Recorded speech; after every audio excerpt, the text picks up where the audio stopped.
चलिए हम लोग का केमिस्ट्री का सेक्शन चल रहा है। Come to the point. Chemistry का सेक्शंस में हम लोग का आज का जो टॉपिक चालू हो रहा है atomic structures of matters. Matters के बारे में हम लोग पढ़ चुके हैं, तत्व क्या है, ठीक है। आज हम लोग पढ़ेंगे atomic structures of matter. Matter किसी भी तत्व का एटॉमिक स्ट्रक्चर होता क्या है। पहले इसका कॉन्सेप्ट को जानिए। जैसे ये सृष्टि का निर्माण हुआ था, उस सृष्टि का निर्माण में जब हमारे केमिस्ट्री का खोज नहीं हुआ था उस समय भी एलिमेंट थे।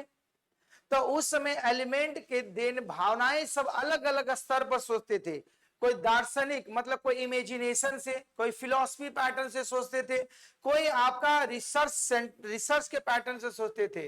लेकिन साइंस कहता है कि जब तक कोई भी चीज प्रमाणित नहीं होता उसे सत्य नहीं माना जाता है। तो जब तक साइंस नहीं माना था तब पे भी तो था। तो उस समय जो ऐसा होता था, माना जाता था कि ब्रह्मांड जो बना हुआ है वो मुख्य रूप से 5 तत्वों से बना हुआ था, जिसको पंच तत्व कहते हैं। क्या था? वायु, अग्नि, जल, आकाश और पृथ्वी। ये 5 मूल तत्व हुआ करते थे।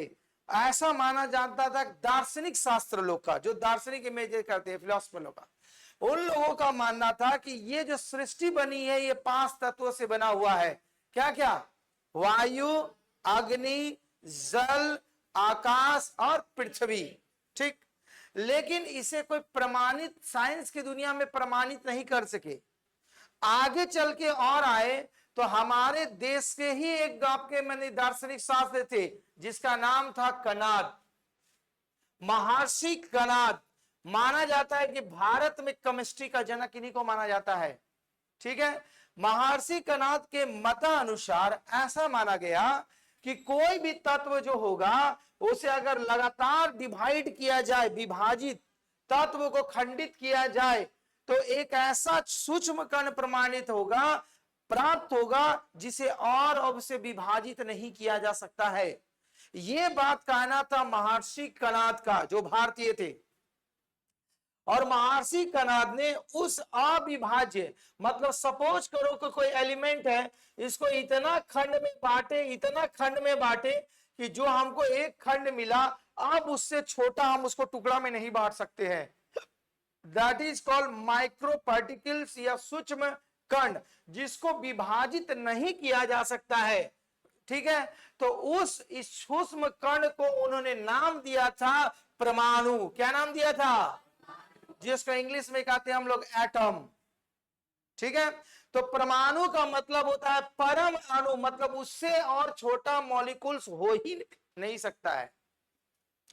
इन्होंने इस बात की गणना इसलिए की, इन्होंने बताया अपने मत के अनुसार कि कोई भी तत्व को अगर आप विभाजित करते हैं तो विभाजित करते करते एक ऐसी अवस्था में उस पार्टिकल की पहुंच जाता है, उससे अब टुकड़ों में नहीं बांट सकते हैं। एज फॉर एग्जाम्पल, जैसे मान लो कि आप सब्जी काटते हैं, सब्जी काटते काटते काटते इतना महीन हो जाता है कि आप उसे सब्जी काट नहीं सकते हैं। मान लो लौकी लेके कहे, भिंडी है, कुछ भी, काटते काटते कैसा स्टेज में पहुंच जाएंगे कि आप वो चाकू से काटोगे या कुछ से काटोगे, नहीं कटेगा। ठीक। तो मतलब उसको लिए भिंडी का अगर के लिए सबसे छोटा पार्टिकल बन गया। तो मॉलिक्यूल्स का, एलिमेंट का केस में महर्षि कणाद का यही कहना था कि वो छोटा पार्टिकल जिसको अब हम विभाजित नहीं कर सकते हैं, उन्होंने उसका नामकरण किया। क्या नामकरण किया? बोलो, क्या नामकरण किया? परमाणु।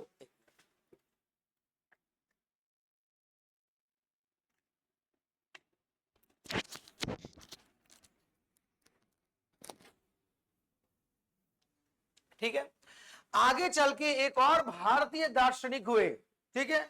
उनका नाम था फकुद कच्छायन। क्या नाम था? फकुद कच्छायन के अनुसार उन्होंने बोला मूल कण, मूल कण मतलब सबसे स्मॉलेस्ट पार्टिकल, जिसको बोला कि उन्होंने कहा परमाणु स्वतंत्र अवस्था में नहीं रहते हैं, बल्कि ये संयुक्त अवस्था में रहते हैं। संयुक्त अवस्था में मतलब हर छोटे छोटे एटम एक दूसरे से बाइंडिंग रहते हैं, जुड़े रहते हैं। ठीक है। ये बात करना था जो दार्शनिक थे, जिनका नाम क्या था? फकुद कच्छायन। ठीक है। पकुद का चयन। इन्होंने कहा जो सबसे स्मॉलेस्ट पार्टिकल होगा वो भी इंडिपेंडेंट नहीं रहेंगे, एक दूसरे से बाइंडिंग रहेंगे संयुक्त अवस्था में। संयुक्त मतलब होता है मोर देन वन, ठीक है। स्वतंत्र अवस्था में नहीं रहेंगे बल्कि किस अवस्था में पाए जाएंगे। तो एटम का जो खोज करने वाले थे भारतीय दार्शनिक, उनका नाम क्या था, ठीक। ये था, मतलब इसको साइंस के अनुसार ये प्रूव नहीं हुआ था, एक दार्शनिक पॉइंट ऑफ व्यू से इन्होंने बताया था, ठीक। तो इसकी शुरुआत होगी, आगे चल के घटनाएं घटी देखो तो ये भारत में नहीं पूरी दुनिया में घटित हो रही थी दार्शनिक शास्त्र के अनुसार। तो यूनान के दार्शनिक शास्त्र थे जिसने यूनानी दर्शन में परमाणुवाद मतलब ऑटिज्म इन ग्रीक फिलॉसफी के अनुसार, ग्रीक फिलोसफर ने क्या बात कहा, 5वीं शताब्दी ईसा पूर्व में उन्होंने ये बात कहा, जिनका नाम था उस दार्शनिक का ल्यूसिपस। क्या नाम था, ल्यूसिपस। उन्होंने बताया, और एक दूसरे व्यक्ति थे जिसका नाम था डेमोक्रिटस। क्या नाम था दूसरा, तो दो थे ग्रीक, एक का नाम ल्यूसिपस और दूसरे का नाम डेमोक्रिटस। इन्होंने बताया बात को परमाणु के बारे में कि सभी पदार्थों का निर्माण विभिन्न प्रकार के सूक्ष्म कण और अब अविभाज्य कणों से होता है। मैं जितने भी एलिमेंट बनते हैं वो स्मॉल पार्टिकल होता है और ऐसा पार्टिकल होगा जिसे डिवाइड नहीं किया जा सकता है, सूक्ष्म और अविभाजित कणों से हुआ है। और उन्होंने इस कण का नाम दिया था, क्या दिया था, एटम। तो एटम शब्द का जो यूज करने वाले थे जो दार्शनिक शास्त्र थे उनका नाम था क्या, ल्यूसिपस और डेमोक्रिटस। इन्होंने नाम दिया एटम और महर्षि कर्णद ने उसे कहा परमाणु, ठीक। एटम और दूसरी भाषा में कहा उसे क्या, एटमॉस। क्या कहा, एटमॉस नाम दिया जिसका शाब्दिक अर्थ होता है अविभाज्य। तो अगर किसी भी पार्टिकल के सूक्ष्म कण को आप एटम बोलते हैं तो इसका मतलब होता है वो सबसे स्मॉलेस्ट मॉलिक्यूल्स जिसको आप विभाजित नहीं करते हैं। तो यूनानी दार्शनिक शास्त्र जिन्होंने एटम और एटमॉस का नाम दिया उनका नाम था क्या, ल्यूसिपस और डेमोक्रिटस। और भारतीय का नाम क्या था, महर्षि कर्णद। इतना कॉन्सेप्ट क्लियर था। तो ये जब बात उठी तो देखो जब कोई बात फैलती है तब उसके बाद साइंस आता है, साइंस शुरू में नहीं आता है। जब हमारे इन्वायरमेंट में किसी चीज की नीड पड़ जाती है, आवश्यकता, तब उसके बारे में विचार किया जाता है। एग्जाम्पल के तौर पर जब हमारी दुनिया में कोरोना फैला तब कोरोना का वैक्सीन आया। आप देखो जैसे पूरी दुनिया में एलपीजी गैस का महामारी आ रहा तो एक ऐसा सामने आएगा एलपीजी का विकल्प आ गया है, गोबर गैस आ गया है ना, बहुत सस्ता में ले जाइए गोबर गैस, पूरा यूज कीजिए, सिलेंडर में मिल रहा है। तो हर चीज का विकल्प। तो अब हमारे दुनिया में इस बात की उठने लगी कि जब ये दार्शनिक शास्त्र लोग एटम कह रहे हैं तो वास्तव में है क्या, इसे प्रमाणित किया जाएगा साइंस के रूप में। तब अब इसे साइंस की नींव पड़ी इस बारे में। तो देखो तब यहां पर दो तरह की बात उठी जिसको बोलते हैं रूल्स ऑफ केमिकल कॉम्बिनेशन। क्या कहते हैं हम लोग, अब ये रूल्स ऑफ केमिकल कॉम्बिनेशंस है क्या, रासायनिक संयोजन का नियम। तो वो तो 5वीं 6वीं ईसा पूर्व में बात हुई थी शताब्दी में। अब 18वीं शताब्दी के अंत आते आते परमाणु तथा जिसको बोलते हैं एटम्स और मॉलिक्यूल्स का रासायनिक संयोजन के संबंध में दो बातें निकल करके आई, दो महत्वपूर्ण नियम आए। इस नियम को वैज्ञानिकों द्वारा प्रमाणित किया गया जब एटम और मॉलिक्यूल्स के बारे में कौन सी सदी में, 18वीं सदी में। क्या बात आई, उन्होंने बताया कि पहला नाम दिया द्रव्यमान संरक्षण का सिद्धांत जिसको बोलते हैं हम देख लॉ ऑफ कंजर्वेशन ऑफ मास। तो ये जब एटम और मॉलिक्यूल्स की बात आई तो इसको रासायनिक रूप से दो तरह से नियम निकाल करके लोग लेके आए। पहला उन्होंने बोला कि जितने एटम और मॉलिक्यूल्स होंगे वो लॉ ऑफ कंजर्वेशन ऑफ मास का नियम को फॉलो करते होंगे। दूसरा उन्होंने बताया लॉ ऑफ कांस्टेंट प्रॉपर्टीज जिसको बोलते हैं स्थिर अनुपात का नियम। तो एटम और मॉलिक्यूल्स के सार्थकता को या रासायनिक नियम के द्वारा प्रमाणित करने के लिए दो बातें या दो नियम सामने आई। पहला नियम को क्या कहा गया, लॉ ऑफ कंजर्वेशन ऑफ मास। और दूसरा नाम क्या है यहाँ, लॉ ऑफ कांस्टेंट प्रॉपर्टीज। ये दो आए तो लॉ ऑफ कंजर्वेशन ऑफ मास क्या है, अब लॉ ऑफ कांस्टेंट प्रोपोर्शन, अच्छा प्रोपोर्शन है, प्रॉपर्टीज नहीं, अनुपात मतलब प्रोपोर्शन। तो law of constant of proportion क्या होता है समझिए। तो देखो पहला जो होता है लॉ ऑफ कंजर्वेशन ऑफ मास, उसके अनुसार बताया गया, यह नियम देने वाले जब दिया गया था 1789 89 में देने वाले थे एंटोनी लेवेजियर साहब। 1789 में एक वैज्ञानिक थे जिनका नाम था एंटोनी लेवेजियर साहब। उन्होंने बताया कि इसके अनुसार रासायनिक अभिक्रिया में भाग लेने वाले अभिकारक, अगर रासायनिक क्रिया में जो भाग लेने वाले अभिकारक जिसको बोलते हैं हम लोग रिएक्टेंट के कुल द्रव्यमान जो होंगे वो अभिक्रिया से प्राप्त कुछ प्रोडक्ट के कुल द्रव्यमान के बराबर होंगे। अगर कोई भी रिएक्टेंट किसी रासायनिक प्रक्रिया में भाग लेती है तो उसका जो मास वैल्यू होगा, जो प्रोडक्ट बनेगा उसके मास वैल्यू के या द्रव्यमान के मान के बराबर होगा। तो इससे रिजल्ट क्या सामने निकल के आया, तो मतलब कुछ ना निर्माण होता है ना विनाश होता है। इसी को संक्षेप रूप में कहा गया कि रासायनिक अभिक्रिया में ना तो द्रव्य का सृजन होता है, ना ही मास बनता है, और ना ही उसका विनाश किया जा सकता है। ना तो कोई मास बनेगा और ना ही उसका विनाश होगा। ये कहना था, किसका कहना था, एंटोनी लेवेजियर साहब का, जो 1789 में रूल लेकर आए, और उसी रूल को कहा गया लॉ ऑफ कंजर्वेशन ऑफ मास, जिसके हिंदी में बोलेंगे द्रव्यमान संरक्षण का नियम। इन्होंने ये बात कह दिया। तो ये एटम और मॉलिक्यूल्स के बारे में, मतलब इसका सेंस क्या मिला कि अगर कोई पार्टिकल्स को आप जितने भाग में खंडित करते हैं, एटम में कन्वर्ट करते हैं, फिर अगर सारे एटम को मिला देंगे तो जो उसका मास रहेगा वही बन जाएगा। मतलब विखंडित होने के बाद क्या नष्ट नहीं होते हैं, ये इसी का रूल दिया। और दूसरा जो था लॉ ऑफ कांस्टेंट प्रोपोर्शन, जिसको बोला गया स्थिर अनुपात का नियम, जिसको इंग्लिश में कहा जाता है लॉ ऑफ कांस्टेंट प्रोपोर्शन। ये क्या कहा, इसलिए जो नियम दिया गया था 10 साल के बाद, लॉ ऑफ कंजर्वेशन ऑफ मास का जो नियम दिया गया 1789 में, और ये लॉ ऑफ कांस्टेंट प्रोपोर्शन का जो नियम दिया गया 1799 में, इसे जो देने वाले साइंटिस्ट थे उसका नाम था जोसेफ लुई पाउस्ट। ठीक है, हाँ प्राउस्ट ना, ठीक है, जोसेफ लुईस प्राउस्ट साहब ने 1799 में लॉ ऑफ कांस्टेंट प्रोपोर्शन का नियम दिया। उन्होंने क्या बताया, उनके अनुसार था मानना कि प्रत्येक यौगिक, अब यौगिक कंपाउंड के बारे में बोले गए हैं। कंपाउंड मतलब एक से ज्यादा एलिमेंट उसके साथ मिलके बना होना चाहिए तत्व, दैट इज कॉल्ड कंपाउंड। वो सेम भी हो सकते हैं और डिफरेंट भी हो सकते हैं। होमो और हेटेरोजीनियस कंपाउंड बता चुके हैं आप लोग का। तो बोला गया, उनका मानना था, किनका मानना था, जोसेफ लुई प्राउस्ट का, जोसेफ लुई प्राउस्ट का मानना था कि कोई भी यौगिक जो दो या दो से अधिक तत्वों के संयोग से बनते हैं में सम्मिलित तत्वों का अनुपात सदैव निश्चित होता है, डिफाइन होता है। बस इतना ही बात बोला। बोला जो भी कंपाउंड बनेगा उसका अनुपात क्या होगा, निश्चित होगा।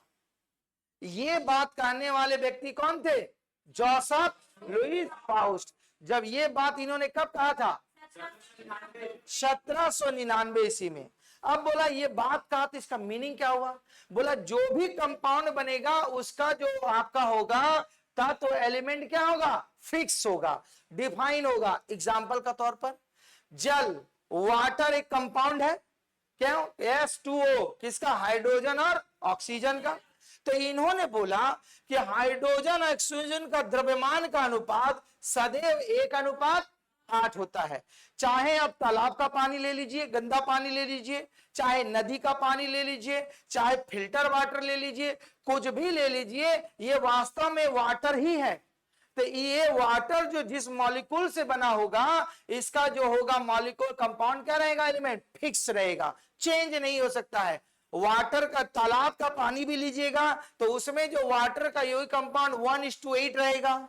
आप कुआं का पानी भी ले लीजिएगा, उसमें भी कंपाउंड जो होगा फिक्स रहेगा, 1:8 रहेगा। यही बात इनका कहना था।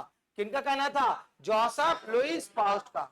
बस यही एक शब्द के लिए इन्होंने थ्योरी दे दिया, जिस थ्योरी का नाम पड़ा लॉ ऑफ कांस्टेंट प्रोपोर्शन, माने समान अनुपात में रहेंगे, स्थिर अनुपात में। मतलब किसी भी तत्व का आपका अनुपात बदलता नहीं रहता, फिक्स रहता है, अगर उस तत्व को कहीं से भी आप ले ले। कौन सा सही हमारी बात? कोई दिक्कत नहीं। अब आगे का कॉन्टेक्ट देखो, वही लिखा गया है। इसलिए चाहे वर्षा का पानी ले ले, नदी का ले ले, तालाब का जल ले, या प्रयोगशाला में डिफाइन किया गया जल ले ले, उसमें जो आपका रहेगा हाइड्रोजन और ऑक्सीजन का अनुपात 1:8 ही मिला उनको।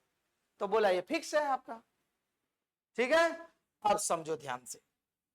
अगला कंटेंट था, अब साइंस यहां नहीं निकला, अब इन दोनों तो बात दे दिए, दो नियम निकाल दिए। पहला law of conservation of mass, mass ना तो किसी भी तत्व का ना तो आपका निर्माण कर सकते हैं ना विनाश कर सकते हैं। दूसरा बोला गया अगर किसी भी रेशियो में कहीं से भी लेंगे उसका अनुपात फिक्स हो जाता है। अब आए डाल्टन साहब। कौन आए? अब डाल्टन साहब आए तो बोला अच्छा ये लोग इतना खोज कर रहे तो हम पीछे रहेंगे। आ गए डाल्टन साहब तो बोला ये नियम अब हम नियम दे रहे उसको सुनो। तो डाल्टन साहब देखो, ये एक ब्रिटिश वैज्ञानिक थे, इन्होंने इन्हीं का जो बताए मत दिए एटम्स और मॉलिक्यूल्स के लिए, उन्हीं के नियम के कारण इस लॉ का नाम ही पड़ गया डाल्टन एटॉमिक थ्योरी। क्या नाम पड़ा? अब डाल्टन साहब क्या कहे सुनो। 1803 ईस्वी में, कब? एक ब्रिटिश वैज्ञानिक थे जिनका नाम था जॉन डाल्टन। क्या नाम था? ने पहली बार दार्शनिकता से अलग होकर वैज्ञानिक ढंग से, अभी तक जितने भी थे आपके थे वो दार्शनिक फिलोसफी बेसिस पर बताए थे एटम्स और मॉलिक्यूल्स को। ये बोला फिलोसफी हम नहीं मानेंगे, हमको साइंस के हमको साइंस का प्रूव करो। तब ये दार्शनिक से हट करके प्रयोगशाला के मतलब केमिकल रूप से या आपका साइंस पैटर्न पर परमाणु सिद्धांत की व्याख्या की, मतलब रिसर्च के आधार पर इन्होंने एटॉमिक थ्योरी को बताया। क्या बताया?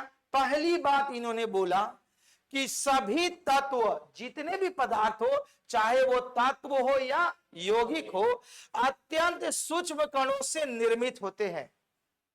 बस पॉलिश मार रहा है केवल ये डाल्टन साहब, कुछ कर नहीं रहे। ठीक, तो इससे पहले कर्नल साहब भी तो यही बोले थे कि जो विभाजित करेंगे सबसे सूक्ष्म कण है। तो पहला थ्योरी में यही इन्होंने ऐड किया कि जितने भी एलिमेंट्स या उसके कंपाउंड होंगे सभी सूक्ष्म कण से बना होगा, और उन सारे सूक्ष्म कण को कहेंगे, क्या कहेंगे? परमाणु कहेंगे, एटम कहेंगे। बशर्ते इसीलिए बोला जाता, बहुत सारे बुक में लिख दिया गया है कि एटम शब्द देने वाले डाल्टन साहब थे, जॉन डाल्टन नहीं थे। इससे पहले भी दार्शनिक रूप से दे दिया गया था नाम, यूनानियों में ने दे दिया था और भारतीयों ने भी दे दिया था, बट साइंस के रूप से नाम देने वाले थे जॉन डाल्टन साहब। एटम शब्द कहा, क्या कहा इन्होंने? परमाणु, तो परमाणु के इंग्लिश में एटम ही कहते हैं। पहला लाइन इन्होंने ही बोला, पहला द्वितीय। अगला इन्होंने कॉन्सेप्ट दिया, बोला गया किसी एक तत्व के सभी परमाणु, अब देखो एलिमेंट जो होगा वो छोटे छोटे एटम से बनता है, एटम से बनता है मॉलिक्यूल्स, और मॉलिक्यूल से बनता है एलिमेंट। तो उन्होंने बोला किसी एक तत्व के सभी परमाणु, सभी एटम, उसके भीतर में जितने भी एटम होंगे उनका आकार, मास तथा अन्य रासायनिक केमिकल प्रॉपर्टी में समान होते हैं। उसके जितने भी मॉलिक्यूल्स होंगे वो साइज में भी समान होंगे। फिर बोले क्या? उनका मास भी सेम होगा और उनका केमिकल प्रॉपर्टी भी क्या होगा? सेम होगा, समान होगा। जबकि विभिन्न परमाणुओं में परस्पर क्या होंगे? विभिन्न होंगे। मतलब कोई तत्व समान परमाणु से बना हुआ है, जैसे वाटर H2O, 2 हाइड्रोजन बॉन्डिंग है, तो जितने भी इसके साइज भी होंगे सेम होंगे, इनका द्रव्यमान भी सेम होगा, इनका केमिकल प्रॉपर्टी भी क्या होगा? सेम होगा। अगर वो विभिन्न आपका एटम से बने हैं, परमाणु से, तो उनकी ये सभी प्रॉपर्टी भी क्या होगी? भिन्न होगी, अलग अलग होगी। ये बात कौन कहे थे? जॉन डाल्टन साहब ने कहा था। आगे बोला, तीसरा नंबर इन्होंने नियम दिया, बोला गया परमाणु अविभाज्य, जिसको बोला जाता है इनडिवाइडेबल माने इनडिविजिबल, मतलब जिसको विभाजित नहीं कर सकते हैं। अविनाशी इनडिस्ट्रक्टिबल, मतलब जिसको खंडित नहीं कर सकते हैं, अर्थात परमाणु ना तो निर्मित किया जा सकता है और ना ही नष्ट किया जा सकता है। इस इन्वायरमेंट में जितने भी एलिमेंट बने हुए हैं उसे ना तो कोई बना सकता है और ना ही नष्ट कर सकता है। यह बात कहना था, किनका कहना था? जॉन डाल्टन साहब का। सब पॉलिश मार मार के अपना क्रेडिट ये लेते जा रहे हैं। ठीक, अगला इन्होंने बात कहा क्या, देखो चौथा नंबर इन्होंने रूल दिया कि विभिन्न विभिन्न तत्वों के परमाणु जो होते हैं साधारण पूर्ण संख्या के अनुपात में होंगे। पूर्ण संख्या के अनुपात मतलब 2:3, ये नहीं कि डेसिमल में या फ्रैक्शन में होंगे। इनका मानना था कि बोले कि कोई भी तत्व जो परमाणु से बना होगा वो पूर्ण संख्या में होंगे। पूर्ण संख्या मतलब 2:3 अनुपात में होंगे। फ्रैक्शन और डेसिमल में नंबर में वो नहीं पाए जाएंगे। किनका मानना था? जॉन डाल्टन का, जिससे यौगिक कंपाउंड का निर्माण होता है। तो मतलब जो भी कंपाउंड जिस तत्व का से या जिस मॉलिक्यूल या एटम से बने होंगे वो किसमें होंगे? पूर्ण संख्या में होंगे, ना तो वो डेसिमल ना ही फ्रैक्शन में होंगे। ये बात कहना था किसका? जॉन डाल्टन साहब का। अगला पांचवा नंबर उन्होंने रूल दिया था, बोला गया था कि रासायनिक अभिक्रिया मतलब केमिकल रिएक्शन में तत्वों के परमाणु जो होते हैं संयुक्त या तो कंबाइन होंगे या सेपरेट होंगे या रीजनरेट होंगे। अगर किसी भी मॉलिक्यूल्स के भीतर में केमिकल रिएक्शन होगा तो उसके भीतर में 3 तरह की घटनाएं घटेगी उस मॉलिक्यूल्स के भीतर में। पहला, या तो वो क्या होंगे? आपस में क्या हो जाएंगे? जुड़ जाएंगे, कंबाइन कर जाएंगे, या क्या हो जाएंगे? सेपरेट हो जाएंगे, या क्या हो जाएंगे? रीअरेंज हो जाएंगे, पुनः रीअरेंज हो जाएंगे। जैसे वाटर को तोड़ते हैं तो क्या होता है? हाइड्रोजन प्लस ऑक्सीजन में तोड़ते हैं। ठीक, तो वही इनका मानना था। किनका मानना था? जॉन डाल्टन साहब का। ये इनका पांचवा नियम बोला गया था। समझ में आ रही बात? आगे देखो, इसके बाद जैसे जैसे साइंस डेवलप हुआ, जान गए साइंस वाले कि डाल्टन साहब पुराने वाले को पॉलिश करे, तो पॉलिश तो आगे चल के जो जॉन डाल्टन साहब ने एटम के बारे में जो थ्योरी दिए थे उनकी थ्योरी फ्लॉप हो गई। सभी का थ्योरी फ्लॉप हो गया।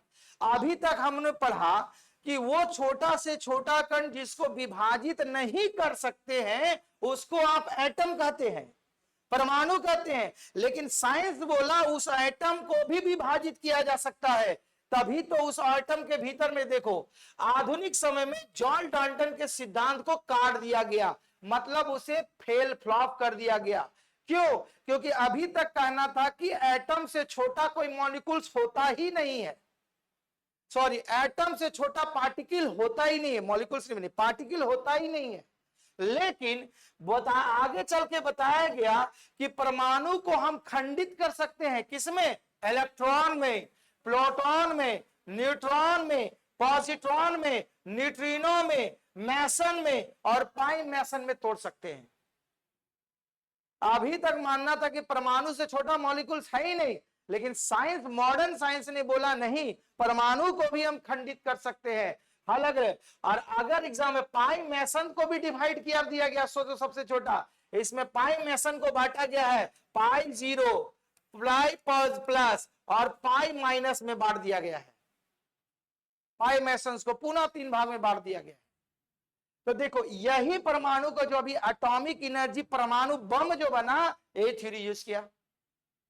जहां बम्बार्डिंग करता है इतना रेडिएशन फैलाता है कि तबाही मचा देता है, वो पूरा एयर में कंबाइन हो जाता है, घुल जाता है वो। ठीक, तो अगर हमला हो रहा, बम गिरे, तो जहां पर परमाणु रेडिएशन होता है तो बताए थे वो टैबलेट दिया जाता है, वो खाने से आपके बॉडी के ऊपर में रिएक्शन नहीं करता है। जितने भी साइंस होते हैं साइंटिस्ट लोग वो पहले टैबलेट खा करके करते हैं, नहीं तो मरिए जाएगा रिएक्शन से। तो ठीक, तो अब क्या हम लोग बोल नहीं सकते हैं कि किसी भी तत्व का सबसे छोटा पार्टिकल परमाणु नहीं है, उससे भी छोटा मॉलिक्यूल्स होता है जो विभाजित परमाणु को करता है। ये कर सकते हैं, क्या क्या हो सकता है उसके अंदर में, electron, proton, neutron, positron, neutrino, meson, pi meson इत्यादि को जोड़ दिया गया। ठीक, तो आगे चल के बताया गया कोई भी अगर एलिमेंट जो बना होता है परमाणु से, उस परमाणु के न्यूक्लियस में दो चीज देखने को मिलते हैं, एक निकलने को मिलता है न्यूट्रॉन और दूसरा मिलता है क्या, प्रोटॉन। और इलेक्ट्रॉन जो होते हैं किसी भी एलिमेंट के बाहरी कक्षा में वो चारों तरफ चक्कर मारते रहते हैं। कौन चक्कर मारते रहेंगे, इलेक्ट्रॉन, इसीलिए वो इलेक्ट्रॉन नेगेटिव चार्ज होता है। ठीक है, तो परमाणु के न्यूक्लियस में क्या क्या पाए जाते हैं, न्यूट्रॉन एंड, पूछा जाता है परीक्षा में। ठीक है, तो आपका जो होगा परमाणु जो पाया जाएगा, परमाणु के न्यूक्लियस में क्या क्या पाए जाते हैं, और इलेक्ट्रॉन कहां पाया जाएगा, उसके बाहर, किसी भी एटम्स के बाहरी कक्षा में इलेक्ट्रॉन पाया जाता है। ये इलेक्ट्रॉन गतिशील होते हैं, वो घूमते रहेंगे। ठीक, आगे पिक्चर लगा दी है हमें। ठीक है, अब आगे चल के हम लोग पढ़ेंगे परमाणु का मूल कण, फंडामेंटल पार्टिकल्स ऑफ एटम होता क्या है। What is the fundamental particles of atom. देखो, बोला गया था वैसे कण जिसके निर्माण में किसी अन्य कण की आवश्यकता नहीं होती है, ऐसा पार्टिकल जिसके निर्माण के लिए कोई और पार्टिकल की दरकार नहीं है। ठीक है, वे सभी पार्टिकल क्या कहलाते हैं, फंडामेंटल पार्टिकल। जैसे बोलेंगे सर हम फंडामेंटल स्टूडेंट हैं। फंडामेंटल स्टूडेंट मतलब आपको पढ़ाई के लिए किसी दूसरे की नीडें नहीं है, आप खुद ही सब तैयारी कर लेते हैं।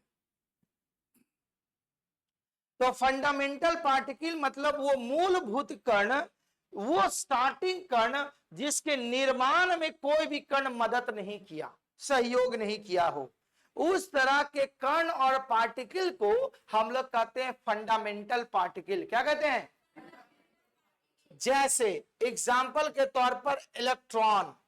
इलेक्ट्रॉन जो होते हैं वो मूल कण होते हैं, किंतु वो क्या होते हैं, नाभिक, न्यूक्लियस होता है, मूल कण नहीं है, क्योंकि न्यूक्लियस जो बना हुआ किसका, प्रोटॉन और न्यूट्रॉन का। लेकिन इलेक्ट्रॉन जो होता है वो मूल कण है, इसीलिए वो बाहरी कक्षा में किसी से कोई मतलब नहीं, वो बेचारा घूमते रहता है।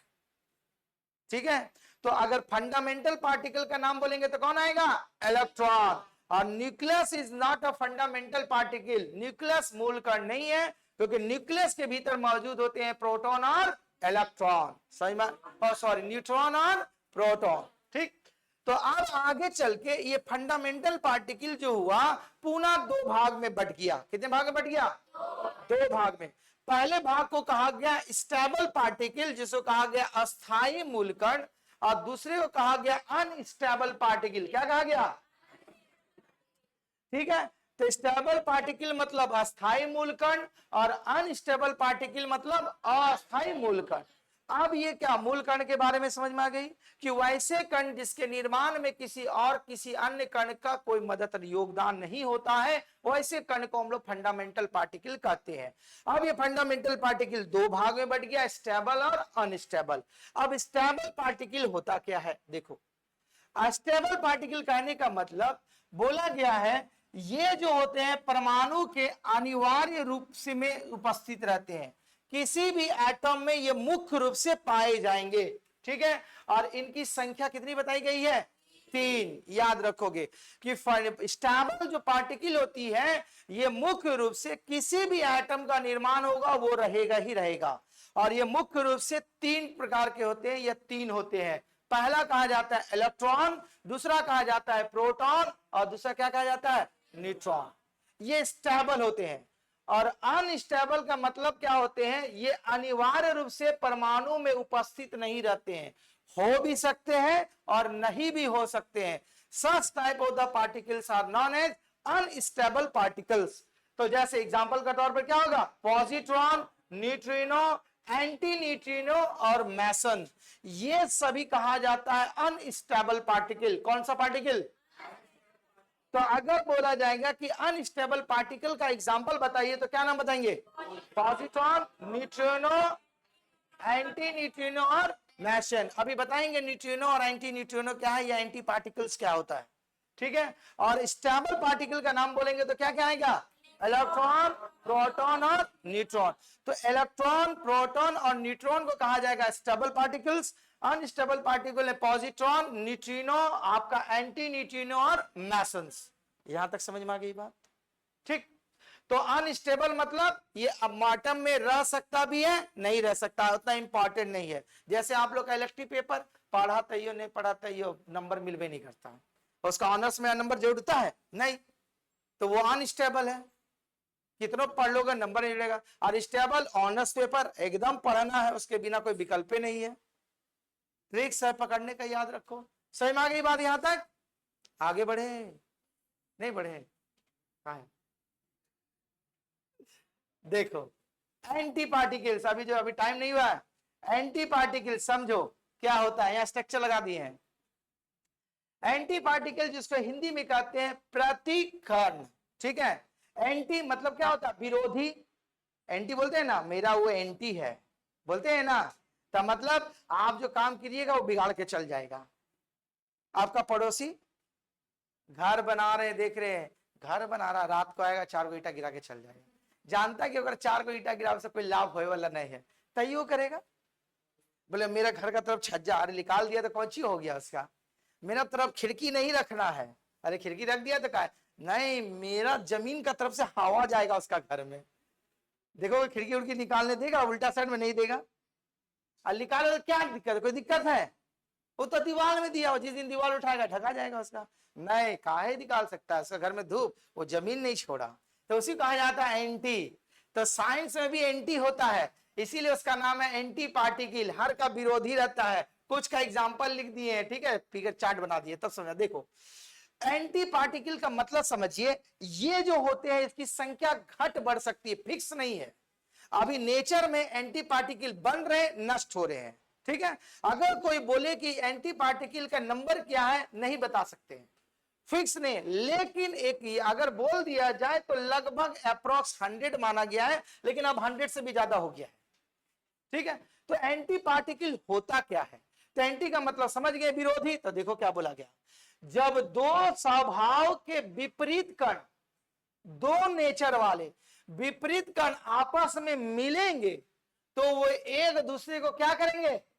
नष्ट कर देंगे। अगर एक स्वभाव वाला रहेंगे तो दोस्ती हो जाएगा, और विपरीत स्वभाव वाला होगा तो नष्ट कर देंगे। जैसे पहला बार आते हैं लॉज में, तो दूसरा नेचर में हुआ, वो बोलेगा सुबह का खाना बनाया तो शाम को हम बनाएंगे, ना बनाएंगे। अगर भूल से ना बना दिया तो दोनों में मारपीट हो गया, एंटी हो गया, तो दोनों अलग। और दोनों का स्वभाव मिल गया, अच्छा ठीक है आप अभी पढ़ाई कर रहे, एग्जाम है, हम ही बना दे रहे, जब मेरा एग्जाम होगा तो आप बना दीजिएगा, तो दोनों का अंडरस्टैंडिंग हो गया, तो एंटी नहीं हुआ। नहीं तो स्टूडेंट का तो ही झगड़ा होता है लॉज में, कोच का झगड़ा नहीं होगा, खाना बनाएगा। बॉयज में, गर्ल्स लोग ठीक है, वो लोग नहीं झगड़ा होता है। बॉयज में खाना बना दिया भूल से, और इधर पढ़ के गया और साहब रेडी नहीं रहा खाना, तब देखो कहानी, तो पूरा एकदम एक्सरसाइज चालू हो जाएगा वहां। तो वही बोला गया, हाँ, तब बोला गया जब दो स्वभाव के, दो नेचर वाले विपरीत कण आपस में, विपरीत नेचर का है तो टकराएंगे तो डेफिनेटली क्या हो जाएंगे? वो नष्ट हो जाएंगे। तो वैसे ही पार्टिकल को कहा जाता है, क्या कहा जाता है? प्रतिकण या एंटी पार्टिकल। क्या कहा जाता है? तो देखो एंटी पार्टिकल से हम चार्ट लिख दिए हैं, देखो क्या एंटी पार्टिकल। तो वर्तमान में इसकी संख्या 100, लेकिन फिक्स नहीं है, ये घट बढ़ रही है, ठीक है। एग्जाम्पल के तौर पर इलेक्ट्रॉन का एंटी पार्टी कौन है? पॉजिट्रॉन। देखो कैसे, देखो ये मैटर लिखा हुआ है, चार्ज लिखा हुआ है, इसका एंटी पार्टिकल लिखा हुआ, एंटी मैटर या एंटी पार्टिकल और चार्ज लिखा हुआ है, ध्यान से समझना। देखो यहां पर एंटी पार्टिकल में लिखा हुआ, देखो इलेक्ट्रॉन, चार्ज क्या है? इसका जानी दुश्मन कौन है? पॉजिट्रॉन है, और इसका कौन सा चार्ज है? प्लस। दोनों टकराएगा, खत्म, ठीक। हाँ, तो इसीलिए तो नष्ट हो गया ना। ये देखो माइनस है, और ये कौन सा है? प्लस है, तो माइनस प्लस टकराए तो खत्म। इसका पॉजिटिव चार्ज है, और इसका कौन सा चार्ज है? अगर नेगेटिव नेगेटिव रहता तब ना दोस्ती होता, या पॉजिटिव पॉजिटिव रहता तब दोस्ती होता, एक नेगेटिव दूसरा पॉजिटिव, तो इलेक्ट्रॉन का एंटी पार्टिकल कौन है? पॉजिट्रॉन, इसी कहा जाए एंटी पार्टिकल। दूसरा है प्रोटॉन का कौन है? एंटी प्रोटॉन, देखो प्लस उसका क्या है? माइनस, समाप्त। उसके बाद न्यूट्रॉन का एंटी पार्टिकल कौन सा है? एंटी न्यूट्रॉन, खत्म, न्यूट्रल कर दिया। फिर उसके बाद न्यूट्रिनो का एंटी पार्टिकल क्या है? एंटी न्यूट्रिनो, खत्म। तो इसमें सबसे इंपॉर्टेंट यही याद रखना, इलेक्ट्रॉन का कौन? पॉजिट्रॉन। याद रखना, पूछा जाएगा अगर एग्जाम में कि इलेक्ट्रॉन का एंटी पार्टिकल का नाम बताइए, तो इलेक्ट्रॉन का एंटी पार्टिकल का नाम क्या है?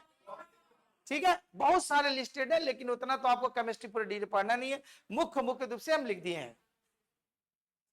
बाकी सब में अगर नहीं समझ में आए तो देखना ऑप्शन में एंटी लिखा हुआ कौन ऑप्शन में, मार देना, केवल इसको छोड़ करके।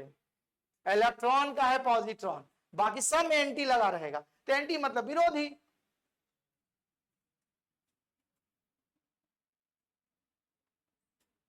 यहां तक समझ में आया?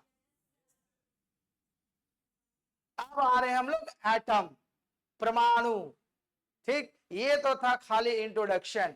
अब परमाणु क्या होता है समझिए। बोला गया देखो, परमाणु जो होता है द्रव्य का, मैटर का संरचनात्मक इकाई है, फंड स्ट्रक्चरल यूनिट।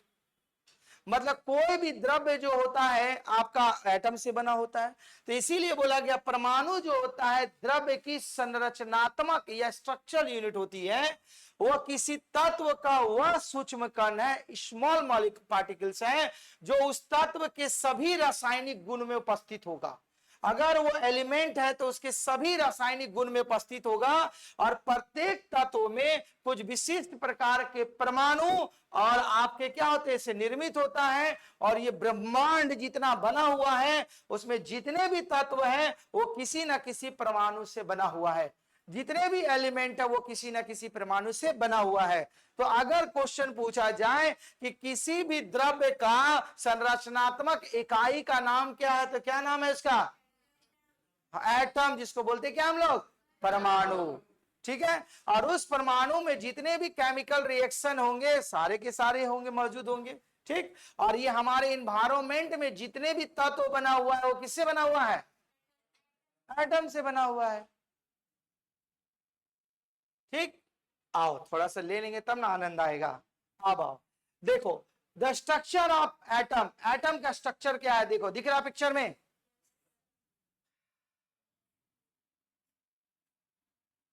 देखो पहले इसके कुछ भाषाएं समझ लीजिए।